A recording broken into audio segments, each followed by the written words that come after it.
Tani, mund t'jetë sekret shtetëror këtu në Kosovë, por nuk është sekret shtetëror për mua, që edhe presidentja Kosovës është kërcënuar. Dhe këtë gjë nuk e dini, sepse nuk është thënë asnjëherë, por po e them sot. Është kërcënuar, sepse nuk ka lejuar që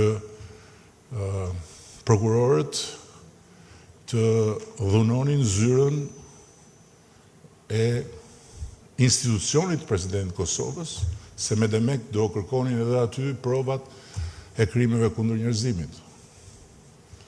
Gjë që natyrisht do ta vendoste Kosovën në sytë e botës si një shtet ku deri në zyrën e presidentit gjenden prova për krime kundër njerëzimit.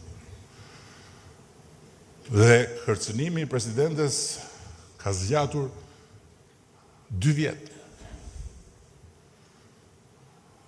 Por për nderin e saj dhe për nderin e Kosovës, ajo e ka ndaluar një gjë të tillë. Tani